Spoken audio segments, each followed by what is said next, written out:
भी भारतीय नागरिक को चिकित्सा सुविधा की जरूरत नहीं है, चिकित्सकीय ज्ञान की जरूरत है। हेल्थ फैसिलिटीज नहीं चाहिए, नॉलेज चाहिए। नॉलेज की बहुत कमी, और इतनी कमी है कि पढ़े लिखे लोग उससे ज़्यादा पीड़ित हैं। छोटी छोटी बातें नहीं जानते। पानी को उबाल के पीना, ये इतनी छोटी सी बात है, लेकिन आज के समय की बीमारियों में सबसे इफ़ेक्टिव है, खासकर 3 महीने की ये जो। तो आप उनको बता दो भैया पानी उबाल के पियो, उबाल के पानी पीने से क्या होता है वो समझा दो उनको, 10 मिनट में समझ में आ जाएगा। फिर उनसे कहो कि खाना खाते हो तो कुछ ये खाओ ये मत खाओ, क्योंकि दिनचर्या ऋतुचर्या जो आयुर्वेद की है ना वो जरूर सीख लो। दिनचर्या और ऋतुचर्या जरूर सीखो, आयुर्वेद की बहुत आवश्यक है।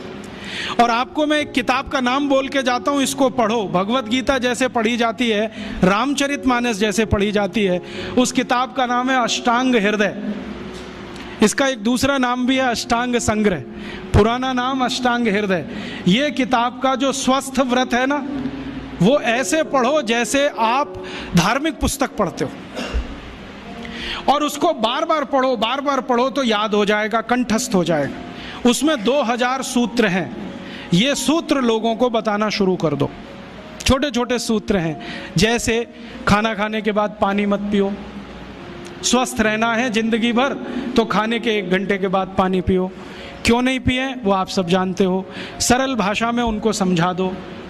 फिर उनको बोलो पानी पियो तो घूंट भर भर के पियो, सिप करके पियो, ताकि ज़्यादा लार शरीर में जाए, वात पित्त कफ तीनों संतुलित रहे। ठंडा पानी कभी मत पियो। मैंने दुनिया में ठंडे पानी पीने वालों को बहुत देखा है। यूरोप और अमेरिका के लोग चिल्ड वाटर पीते हैं, बर्फ़ का पानी फ्रिज में रख के पीते हैं। परिणाम जानते हैं क्या होता है? सवेरे जब टॉयलेट रूम में जाते हैं तो 1-1 घंटे बाहर ही नहीं आते। उनको पूछो भाई तुम क्या कर रहे थे 1 घंटे वहाँ? तो कहते हैं न्यूज़पेपर पढ़ रहे थे, मैगजीन पढ़ रहे थे। क्यों पढ़ रहे थे? स्टूल पास नहीं होता। क्यों नहीं होता? कॉन्स्टिपेशन है, जोर लगाना पड़ता है फिर भी नहीं होता। गाना भी गाते हैं मेरे सपनों की रानी कभी आएगी, फिर भी नहीं आती। और अंतिम दुष्परिणाम पता है क्या होता है? उनको पेट साफ तो होता नहीं, तो सांस में से भयंकर बदबू आती है। किसी अमेरिकन यूरोपियन के नज़दीक बैठ जाओ, अगर वो लिस्ट्रीन स्प्रे करके नहीं आया तो 1 मिनट नहीं बैठ सकते।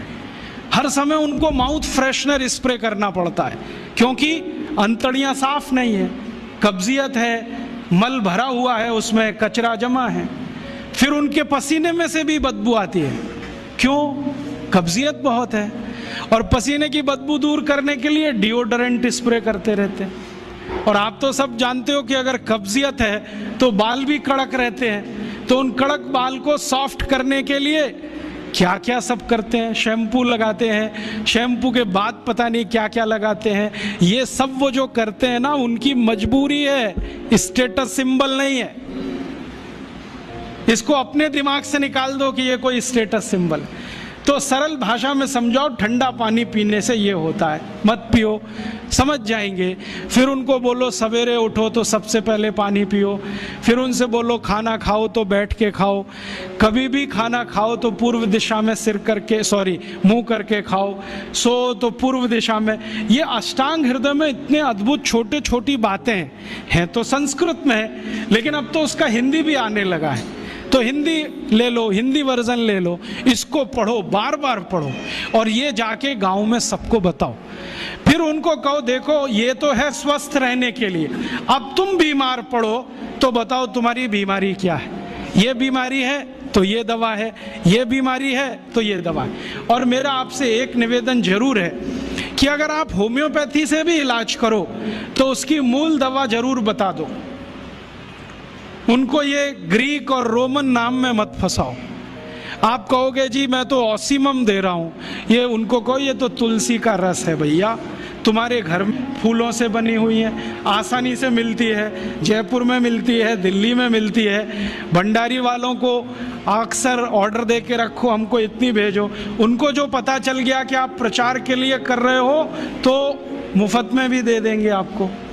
तो इस तरह से आप गांव-गांव जाओ, छोटे छोटे शिविर लगाओ, गांव वालों को इकट्ठा करो। गांव वाले बहुत दुखी हैं, शहर वाले भी दुखी हैं, वैसे तो वो दुखी हैं। इसका यही सबूत है कि रामदेव जी आए जयपुर में सवेरे 4 बजे तो सब लोग पहुंच जाते हैं वहाँ, पैसा भी देते हैं, समय भी देते हैं। और 4 बजे रामदेव जी कहें टांग ऊपर उठा लो तो उठा लेते हैं, कहें सिर नीचे कर दो तो कर लेते हैं, ऐसे कर लो तो कर लेते हैं। क्यों? परेशान है, दुखी है, शरीर उनका साथ नहीं दे रहा है। और इतने दुखी हैं कि रामदेव जी तो क्या, कोई टिम्बकटू आ जाए उसी के सामने वो आ जाएंगे।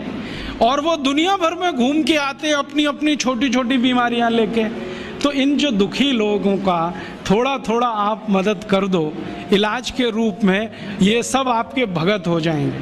और ये भगत हो जाएंगे तो कहो आप भी प्रचार करो इसका, वो भी करें, आप भी करो, तो ये इतना तेजी से मल्टीप्लाई करेगा कि 2-5 साल में एलोपैथी का बाजा बज जाएगा।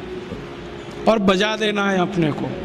हाँ, ये संकल्प लेके चलो कि इनका बाजा हमको बजाना है। मैं बहुत जल्दी एक टीवी चैनल शुरू करने जा रहा हूँ एलोपैथी का बाजा बजाने के लिए। इनकी सब पोल खोलनी है मुझे।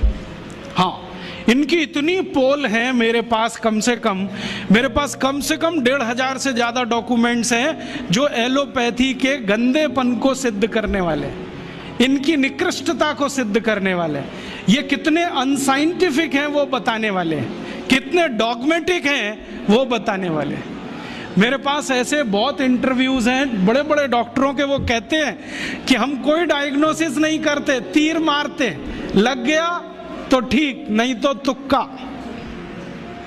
और वो कहते हैं हम तो एक ही सिद्धांत पे काम करते हैं, trial and error, trial and error, देते जाओ गलतियां करते जाओ, देते जाओ गलती, भले मर जाए पेशेंट उसमें। हमारे पास तो कम से कम ये नहीं है ट्रायल एंड एरर वाला।